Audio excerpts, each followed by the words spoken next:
we ignore the uranium, we are going to be the endangered species next. And the little animals, of course, our environment will be affected, and when our environment is affected, we are ultimately affected.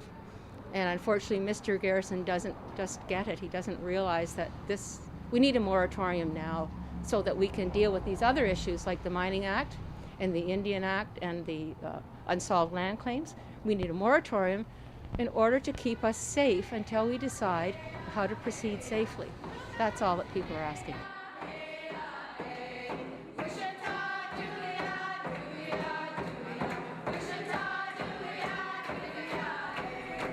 Well, we started off from the forum. We marched past the courthouse down to John Garrison's office.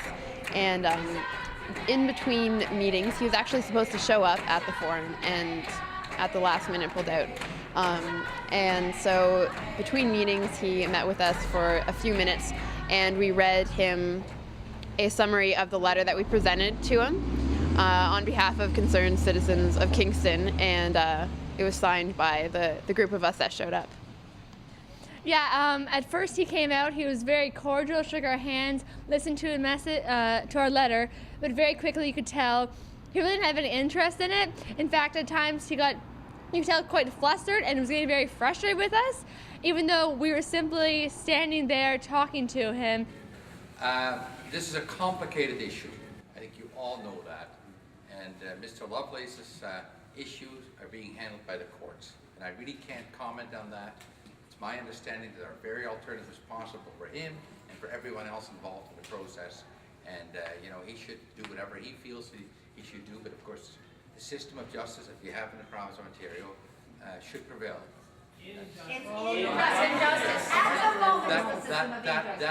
That may be your opinion. That's not the. Mr. Garrison, well, okay. If you there's want mining all over all continents, and there's been proof that the waters are not able to be cleaned after there's been too much destruction. That is something that even your own office can prove, can aid you in proving. Well, as those of you that are familiar with this issue maybe to some extent know that currently under the Mining Act, staking is permitted, and I know that the Minister of Northern Development and Mines is looking into the whole Mining Act situation. It's something that comes right back out of the 18th and 19th century, I suppose, and it definitely needs to be taken a look at, and we're doing that right now. And it would only be the first stage of whatever may happen afterwards, etc., with the staking that's taking place. All I can tell you is that, in Ontario, we believe in laws, and we are ruled by the laws. Section 35 of the Constitution Act. Is You're not being ruled by that right now. These are all arguments that you can take up with the appropriate authorities that... You are. You are.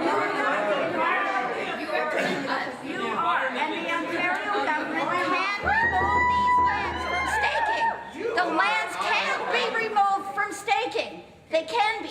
That can be done. It has been done in Manitoba. Mr. Garrison, all we're asking is a moratorium on uranium mining until we deal with these issues. We know they're long-standing issues right now. Are you all going to turn your lights on tonight whether you go home or not? Oh, that has nothing to do with Yes, it does. We export 80% of the uranium. One half. 20% stays in Ontario. All right. It all Thank you gets very exported. much. Thanks for coming, folks. Thank you for coming to listen to me. Have a great day.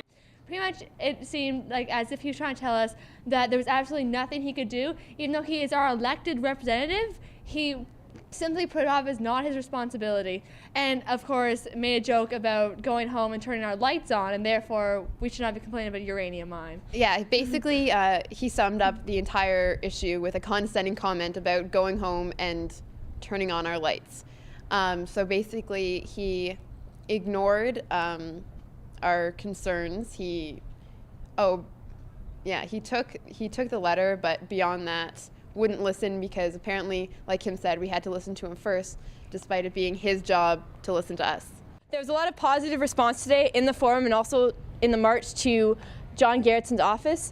Like we've heard, please join the Facebook group if you can, and look out for any community and campus events in the future. We have a gift for you. We'd like you to present you with this eco-terrorist t-shirt. And